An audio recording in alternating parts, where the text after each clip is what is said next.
ప్రాంతంలోనే అభివృద్ధి శరవేగంగా జరుగుతుందని సీఎం రేవంత్ రెడ్డి అన్నారు. అనంతగిరి హిల్స్ నుండి వాడపల్లి వరకు మూసీ ప్రవాహం దాదాపుగా 240 కిలోమీటర్లు ప్రవహిస్తుందని తెలిపారు. మూసీ ఈసా నదులు కలిసే చోటు బాపు ఘాట్ ఉందని, అందుకే అక్కడ గాంధీ సరోవర్ ప్రాజెక్టు శ్రీకారం చుట్టామని పేర్కొన్నారు. మూసీ ప్రక్షాళనకు 2 ఏళ్లు ఎన్నో సమీక్షలు జరిపామన్నారు. వరద ముప్పును తప్పించేందుకు హిమాయత్ సాగర్, ఉస్మాన్ సాగర్ ఆనాడు నిజాం నవాబులు నిర్మించారని రేవంత్ పేర్కొన్నారు. వికారాబాద్ అడవుల్లో వనమూలికలు నిజాం పెంచారని, కానీ నగర శివార్లో కొందరు ఫామ్ హౌస్లు కట్టి డ్రైనేజీలు తీసుకెళ్లి గండిపేటలో కలిపారని సీఎం రేవంత్ రెడ్డి అన్నారు. ముగ్గురు నీరంతా తీసుకెళ్లి మూసీలో కలిపారని, ఇవాళ నదీ పరివాహక ప్రాంతాన్ని కూడా నివాసయోగ్యం కాకుండా చేశారని ఫైర్ అయ్యారు.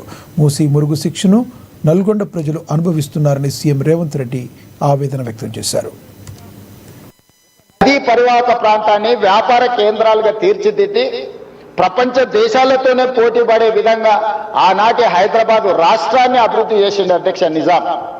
కాలక్రమేణా స్వతంత్రం వచ్చింది, ప్రజాస్వామిక పాలన వచ్చింది.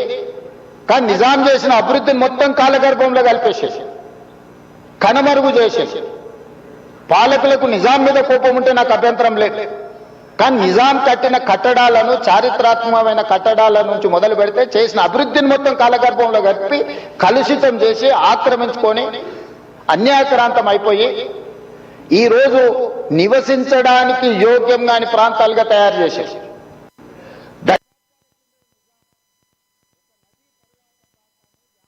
కూకట్పల్లి ట్రాఫిక్ పోలీస్ స్టేషన్ పరిధిలో సౌత్ ఇండియా షాపింగ్ మాల్ వద్ద ట్రాఫిక్ అవగాహన కార్యక్రమం జరిగింది. జాతీయ రహదారి భద్రతా దినోత్సవాన్ని పురస్కరించుకుని Kukatpally traffic CI Thimmappa, Sriharsha foundation Hemabindu Reddy ఆధ్వర్యంలో ఈ కార్యక్రమాన్ని నిర్వహించారు. ముఖ్య అతిథిగా additional DCP Veeranna, traffic ACP Venkaiah పాల్గొన్నారు. ఈ సందర్భంగా రహదారిపై హెల్మెట్ ధరించి ప్రయాణిస్తున్న వాహనదారులను అభినందించి పూలను అందించారు. ద్విచక్ర వాహనదారులు నడిపేటప్పుడు హెల్మెట్ తప్పనిసరిగా ధరించాలని ట్రాఫిక్ పోలీసులు ప్రజలకు సూచించారు. ఈరోజు జాతీయ రోడ్డు భద్రతా వారోత్సవాల సందర్భంగా మన తెలంగాణ స్టేట్ యందు సైబరాబాద్ పోలీస్ కమిషనరేట్ యందు జాతీయ రోడ్డు భద్రతా వారోత్సవాలు జనవరి నెల మొత్తం జరుపుకుంటాము. అందులో భాగంగా ఎవరైతే road users, road commuters helmets లేకుండా ట్రావెల్ చేస్తున్నారో వారికి ట్రావెల్ సప్లై చేయడానికి శ్రీహర్ష ఫౌండేషన్ వాళ్ళు ముందుకొచ్చి ఇక్కడ ఈరోజు కూకట్పల్లి సౌత్ ఇండియా మాల్ వద్ద ఫ్రీగా హెల్మెట్స్ పంచుకున్న సందర్భంగా వారికి ముందు శుభాభివందనాలు. ఈ కమ్యూటర్స్ ఎవరైతే ఉన్నారో వాళ్ళు ఇక్కడ తీసుకున్న వాళ్ళు కంపల్సరీ హెల్మెట్ ధరించే ప్రయాణం చేయాలని ఒక ప్రతిజ్ఞ చేసి వీటి తీసుకోవాలి. తర్వాత మన సైబరాబాద్ కమిషనరేట్ లో ఈ ఇయర్ లో ఒక సంవత్సరంలోనే 860 ఫ్యాటల్ యాక్సిడెంట్స్ కేసు జరిగినాయి. తర్వాత 3000 వరకు నాన్ ఫ్యాటల్ ఉన్నాయి. అవి వాటి తగ్గించాలనే ఉద్దేశంతో ఈ జనవరి నెల మొత్తం కూడా రోడ్డు భద్రతా వారోత్సవాలు పాటిస్తున్నారు. 2015లో నా కుమారుడు శ్రీహర్ష రోడ్ యాక్సిడెంట్ లో చనిపోయారు. ఒక కుటుంబంలో ఒక అబ్బాయి వెళ్ళిపోతే ఎంత సఫర్ అవుతామో నా ఫ్యామిలీ ఉదాహరణ. నాకు జరిగిన అన్యాయం ఇంకెవరికి జరగకూడదని నేను ప్రతి సంవత్సరం ఈ అవగాహన కార్యక్రమం చేపడుతూ ఉంటాను. దానిలో భాగంగా ఈ హెల్మెట్ పంపిణీ చేస్తున్నానండి. దయచేసి అందరూ హెల్మెట్ సైబరాబాద్ లో ఈ ప్రోగ్రామ్ నిర్వహించడం జరుగుతుంది. ఎవ్రీ ఇయర్ లో ఒక మంత్ ఉంటుంది. దానిలో భాగంగానే మేము చేయడం జరుగుతుంది. అదేవిధంగా శ్రీహర్ష ఫౌండేషన్ వాళ్ళు కూడా ముందుకు రావడం వల్ల వాళ్ళ అబ్బాయి స్వతహాగా వాళ్ళ అబ్బాయి యాక్సిడెంట్ లో చనిపోవడం వల్ల దాని వాల్యూ ఏంది, దాని గ్రావిటీ ఏందని వాళ్ళకి జరిగినటువంటి బాధతో ఇది వాళ్ళు ప్రతి ఒక్కరు హెల్మెట్ ధరించాలనే ఉద్దేశంతో వాళ్ళు ముందుకు వచ్చి ఇది అందరికీ ఈరోజు హెల్మెట్లు ఇవ్వడం జరిగింది. ఇంకా కొంతమంది కూడా ఇంకా ఇప్పుడు ఇస్తారు మిగతా వాళ్ళకు కూడా. ఇది కంటిన్యూగా మేము రోడ్ యాక్సిడెంట్స్ బాధంగా కంటిన్యూగా మంత్ ఎండింగ్ వరకు కూడా ఈ ప్రోగ్రామ్ చేస్తున్నాము. ప్రతి ఒక్కరు ముందు కూర్చుని నడిపేవారైనా వెనక కూర్చున్నా కూడా హెల్మెట్ ధరించండి. హెల్మెట్ ధరిస్తే మనం కొంతవరకు ఎంత పెద్ద వెహికల్ నుంచి అయినా మన క్యాజువాలిటీని కొంతవరకు తగ్గించుకోవచ్చు. అది మనం నమ్ముకున్న వాళ్ళు ఎంతో మంది ఉంటారు, మన ఫ్యామిలీ, మన చుట్టుపక్కల వాళ్ళు, మన ఫ్రెండ్స్, వాళ్ళందరి ఉద్దేశంతో మన ఫ్యామిలీ కోసం మనమైతే ఇప్పుడు ఇంట్లో నుంచి బయటకు వెళ్తున్న తర్వాత మళ్ళా రిటర్న్ రావాలంటే మనం జాగ్రత్తలు తీసుకోవాలి. ఎదుటోడు యాక్టివ్గా లేకున్నా మనం యాక్టివ్గా లేకున్నా సైబరాబాద్ లో ఈ ప్రోగ్రామ్ కృష్ణా జిల్లా గన్నవరం మాజీ ఎమ్మెల్యే వల్లభనేని వంశీపై హత్యాయత్నం కేసు నమోదైంది. అయితే ఈ కేసులో ఆయనకు భారీ ఊరటైతే లభించింది. ముందస్తు బెయిల్ ఇవ్వాలని దాఖలైన పిటిషన్పై విచారణించిన హైకోర్టు ధర్మాసనం వంశీని అరెస్టు చేయొద్దని ఆదేశించింది. కాగా 2024లో విజయవాడ మాచవరం పోలీస్ స్టేషన్ పరిధిలో నూతక్కి సునీల్ అనే వ్యక్తిపై కొందరు దుండగులు హత్యాయత్నం చేశారు. అయితే కేసు నమోదు చేసిన పోలీసులు వల్లభనేని వంశీ ప్రేరణతోనే సునీల్పై ఆయన అనుచరులు దాడి చేసినట్టుగా గుర్తించారు. ఈ కేసులో A1గా వల్లభనేని వంశీని చేర్చారు. ఈ కేసులో అప్పటి నుంచి విచారణ కొనసాగుతుంది.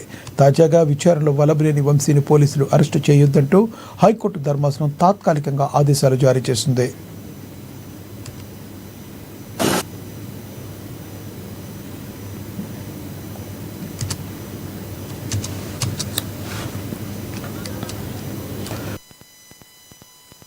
కాలనీలో శ్రీ విజయ కనకదుర్గ అమ్మవారి ఆలయ అన్న సమారాధన కార్యక్రమం ఘనంగా ప్రారంభమైంది.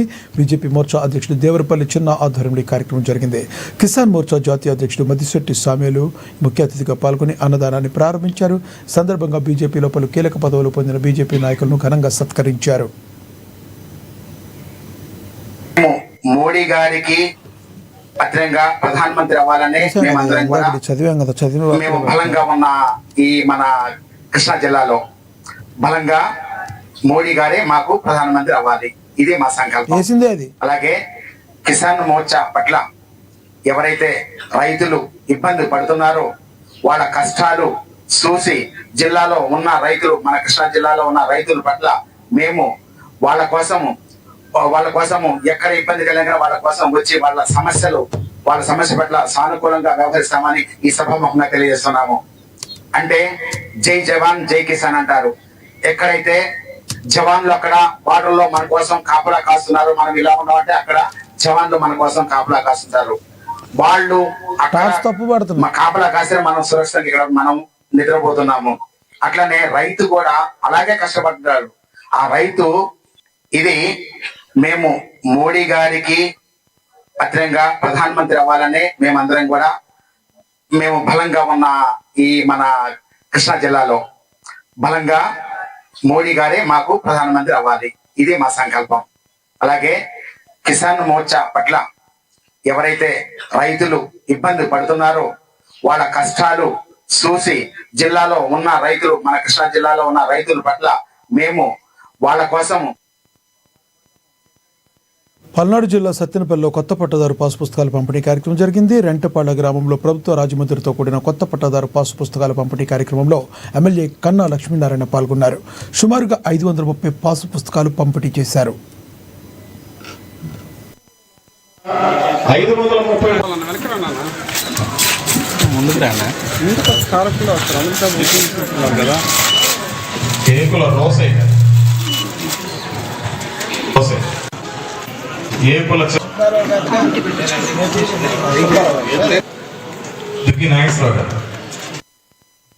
గత వైసీపీ ప్రభుత్వంలో జగన్ రెడ్డి దుర్మార్గమైన పరిపాలన కొనసాగించారని, ప్రజల భూముల పత్రాలపై తన ఫోటోను ముద్రించుకుని పైశాచిక ఆనందం పొందారని బాపట్ల జిల్లా చీరాల ఎమ్మెల్యే ఎంఎం కొండయ్య యాదవ్ మండిపడ్డారు.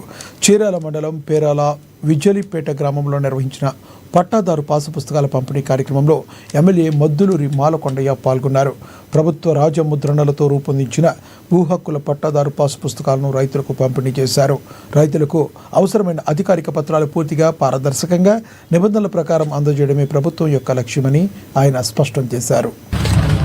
ఏదైతే జగన్మోహన్ రెడ్డి పైశాచికమైన ఆనందాన్ని అనుభవించి ఇవాళ సొంత పాస్బుక్ల మీద కూడా అతల బొమ్మలు బిక్ చేసుకొని, సర్వే చేసినటువంటి సర్వేరాల మీద కూడా బొమ్మలు వేసుకొని, ఎవరన్నా మాట్లాడితే వాళ్ళ సంగతి తెలుస్తానని చెప్పేసి బెదిరిస్తూ ఎవరు మాట్లాడలేక ఆయన బొమ్మ ఉన్నటువంటి పాస్బుక్లు కూడా ఇంట్లో పెట్టుకున్నారు. ఇదంతా కూడా కాకుండా మీకు టైటిలింగ్ యాక్ట్ ఏదైతే వచ్చిందో దాన్ని కూడా మన ఎలక్షన్లో మనం రాకుండా ఉంటే జరిగేది ఏంటంటే ప్రజలాస్తులన్నీ కూడా రిజిస్టర్ ఆఫీసుల్లో ఉండే మనకేమో డూప్లికేట్ మన చేతికి ఇచ్చేవాళ్ళు, ఆస్తులన్నింటినీ కూడా ఎక్కడో తాకట్టు పెట్టి జగన్మోహన్ రెడ్డి గారు డబ్బులు తీసుకునేవాళ్ళు అని చెప్పి తెలియజేస్తున్నారు. ఇవాళ ప్రజలు చాలా పల్నాడు జిల్లా మాచర్ల టీడీపీ ఆఫీసులో ఎమ్మెల్యే జోలకంటి బ్రహ్మానందరెడ్డి ప్రజా దర్బార్ నిర్వహించారు. ప్రజల వద్ద నుంచి అర్జీలు స్వీకరించి సంబంధిత అధికారులకు ఫోన్ చేశారు. సమస్యలను త్వరితగతిన పరిష్కరించాలని జోలకంటి కోరారు. ఇక మాచర్లలో 10th క్లాస్ ఫలితాల్లో ప్రతిభ కనబరిచిన 11 మంది విద్యార్థులకు ఆర్థిక ప్రోత్సాహాన్ని ఇచ్చామన్నారు. విద్యాభివృద్ధికి కృషి చేసిన ఎంఈఓ సురేష్, ఉపాధ్యాయులకు, తల్లిదండ్రులకు అభినందనలు తెలిపారు. నాటికే మీ అందరికీ అందజేయాల్సింది. పనుల ఒత్తిడిలో నేను మర్చిపోవడం కొన్నాళ్ళు వ్యక్తిగతమైన కారణాలతోటి నేను ముందుగా అందించలేకపోయినందుకు తల్లిదండ్రులు కూడా నన్ను క్షమించాలని చెప్పి సందర్భంగా కోరుతా ఉన్నాను. ఎందుకంటే మీకు కొంత బట్టని తగ్గి ఉండేది. దేశంలో కాదు, ప్రపంచ చరిత్ర మీరు ఎక్కడైనా చూసుకుంటే ఎక్కడైతే ఆర్థిక వెనుకబాటుతనం ఉంటుందో అక్కడ బిడ్డలు విద్యకు దూరంగా ఉంటారు. అక్కడే ఫ్యాక్షనిజం ఉంటుంది. ఎక్కడ వెనుకబాటుతనం ఉందో అక్కడే ఫ్యాక్షనిజం ఉంటుంది, అక్కడే నక్సలిజం ఉంటుంది. కాబట్టి తరాలు మారుతున్న కొద్దీ ప్రజల స్వరంలో కూడా మార్పు వస్తూ ఉంది. ఈరోజు ప్రజలందరూ కూడా ఒక భద్రతతో కూడిన సమాజాన్ని కోరుకుంటా ఉన్నారు. ఎక్కడ చదివించుకున్నా సరే ఇంటర్మీడియట్ తర్వాత మరి మెరుగైన అవకాశం ఉంటుందనే దానికోసం చేయొచ్చు.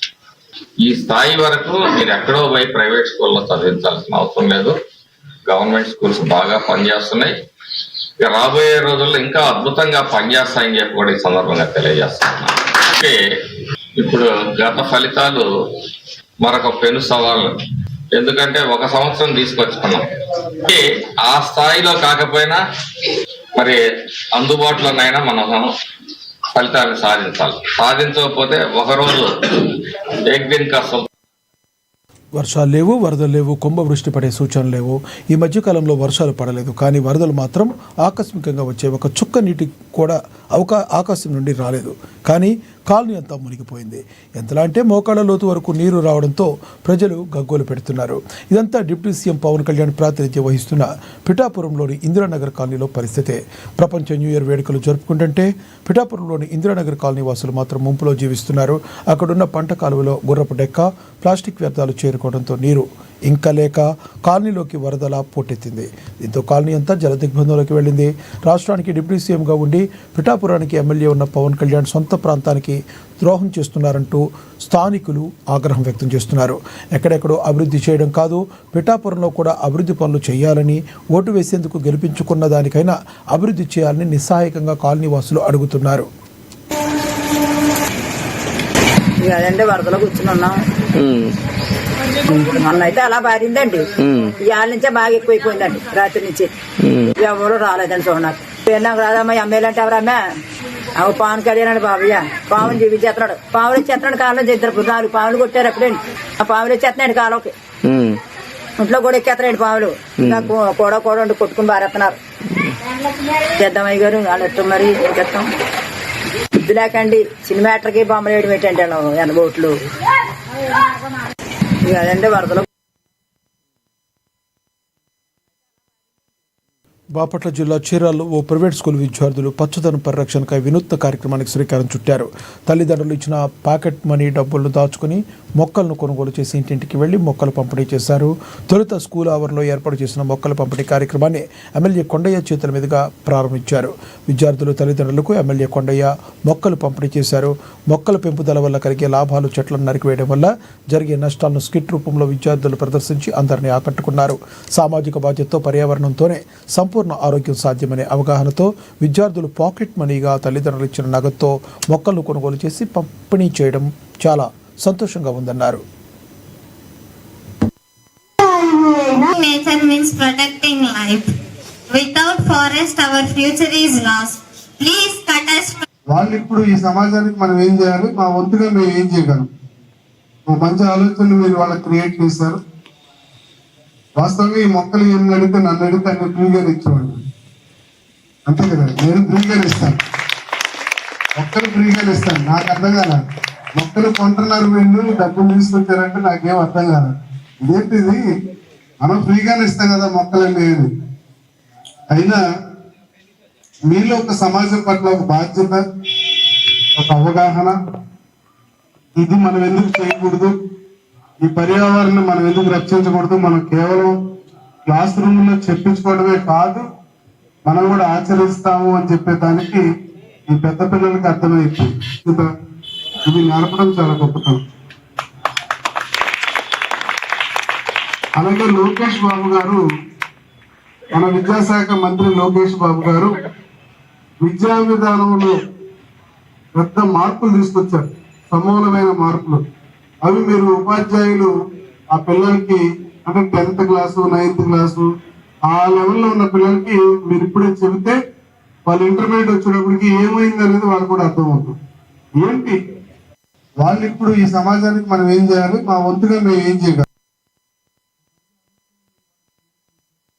నంద్యాల జిల్లా చాబోలు హైవేపై రోడ్డు ప్రమాదం జరిగింది. చాబోలు మెట్టపై వేగంగా వచ్చిన బస్సు అదుపు తప్పి బోల్తా కొట్టింది. నెల్లూరు నుంచి కర్నూలుకు వెళ్తుండగా ప్రమాదం జరిగింది. ఇక బస్సులోని 6 మంది ప్రయాణికులు సురక్షితంగా బయటపడ్డారు. హైవేపై పెద్ద రాయి ఉన్నందున ఈ ప్రమాదం జరిగిందని డ్రైవర్ వెల్లడించారు. ఇక స్వల్ప గాయాలతో బయటపడిన ప్రయాణికులను ఆసుపత్రికి తరలించారు. కేసు నమోదు చేసుకున్న ట్రాఫిక్ పోలీసులు దర్యాప్తు చేస్తున్నారు. 5-10 గంటలకు నెల్లూరు నుంచి కర్నూలు పోయే వేగా బస్సు, ఏసీ బస్సు దేవుని వల్ల ప్యాసింజర్స్ 6 మంది ఉన్నారు కాబట్టి ఎటువంటి ప్రాణాలు బండి కొద్దిగా అప్డేట్ అయిపోయింది. డ్రైవర్ కూడా ఎటువంటి డబ్బులు లేవు, కింద కూతురుగా అయినాయి. మాకు ఇమ్యూనిటీ 900 ఫోన్ వస్తానే మా SPT sir Srinivas Reddy sir మేము వచ్చేసి ఒకటిగా కొద్దిగా నెక్స్ట్ మీటర్స్కి ఇబ్బంది లేకుండా రోడ్ క్లియర్ చేసుకుంటా చేసేసినాము. ప్యాసింజర్స్ మార్నింగ్ ఈ చేసిన తర్వాత 108 వెంటనే వచ్చేసింది. తిరుపతి మన నంద్యాల హాస్పిటల్ పంపించాము. ప్రమాదానికి కారణం ఏంటి సార్? ప్రమాదానికి మన వచ్చేటప్పుడు కొద్ది స్పీడ్ వచ్చాడు, కొద్ది కటింగ్ లో ఓవర్ కటింగ్ చేశారు డ్రైవరు. ఓవర్ కటింగ్ చేసిన దానికి బండి అప్డేట్ అయిపోయింది. ఆల్రెడీ స్టాపర్స్ పెట్టినాం. ఎందుకంటే పబ్లిక్ ఈ పక్క 2 వీలర్స్ ఆటోలు ఇట్లా వస్తుంటారు చాబోలు క్రాస్ లో విలేజెస్, వాళ్ళ కోసం చెప్పి స్టాపర్స్ పెట్టించాము. ఎందుకంటే యాక్సిడెంట్ జరుగుతున్నాం దానికి. బట్ బస్సు డ్రైవరు కొద్దిగా సరిగ్గా కొద్దిగా స్లో చేసి సరిపోయింది.